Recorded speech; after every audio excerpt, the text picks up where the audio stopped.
Hey, this is Merca today. Um, Listen, I want to talk to you about the thing that I came across recently that I think is really interesting and should be breaking news because it's at least has at least the weight of some other things that have been breaking news recently. I want to say first of all, I'm not a skeptic. I'm not a UFO UAP agnostic. I believe they're aliens. You know, that's a belief. That's more like religion. It just strikes me as credible. I don't know. Who do I know? I don't know. I'm not really agnostic. I think it's aliens, but who knows? A gentleman who is known as Spider, who I only found out about like a week ago. He's a body language expert. Apparently, he's been on all kind of television shows and done all kinds of things.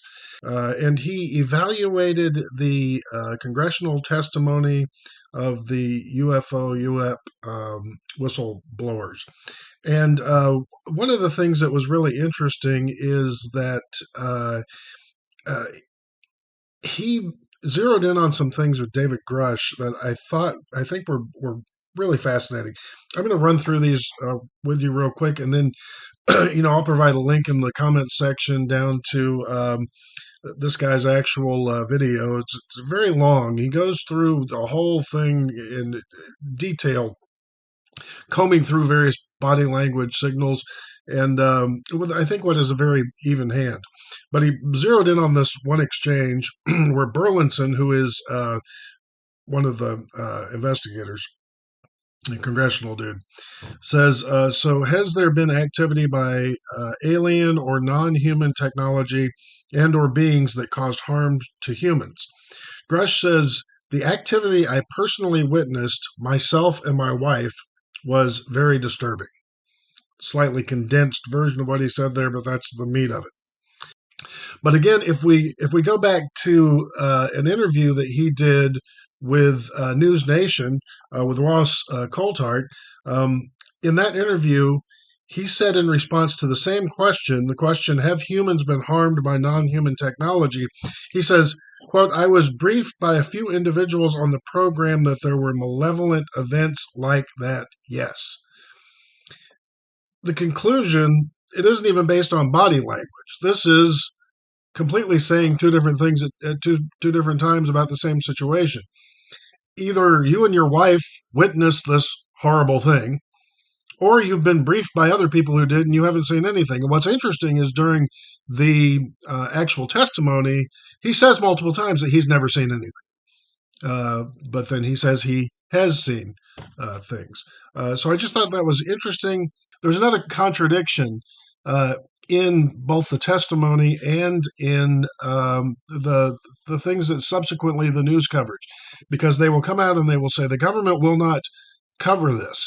The government is not interested in this. We can't get the government to listen to us about these UAPs that we're seeing. Fravor says the same thing. Commander Fravor, who saw the Tic Tac, he said, he was asked, did anybody interview after this? No, nobody ever asked him, where were the men in black? The men in black never showed up, never asked him a question. Nobody ever expressed any interest in it at all from the government, which backs up what they say on this side. On the other hand, the very next article you read is the government has, clandestine programs worth millions of dollars and whole facilities dedicated to all this, and people that, are all under the ground doing the. Okay, which is it?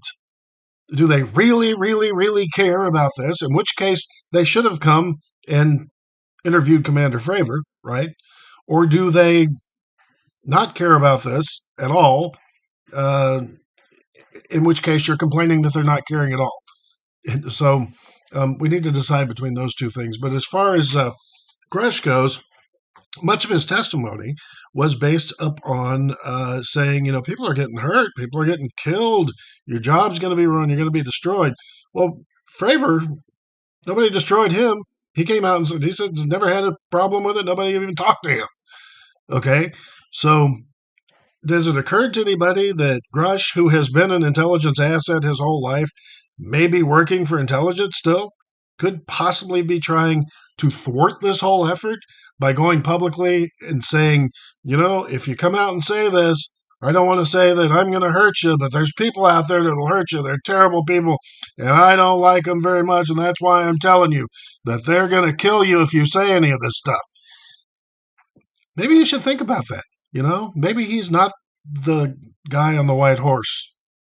Maybe he's the guy on the black horse. How would you do it if you wanted to?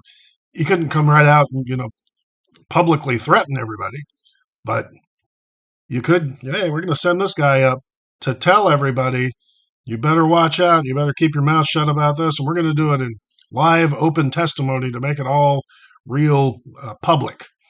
So, and it's going to look innocent because he's going to look like he's the good guy. So, then think about these things. I'd encourage you to watch the body language thing. It's fascinating, no matter what. And again, I don't think this guy has a Spidey dude has an agenda. I think he was very fair with everybody, including Grusch. So I'd encourage you to watch that. I'm supposed to tell you to like and subscribe or do all that. You're an adult. You decide what you want to do. We'll be back with America Today next time. Have a great day.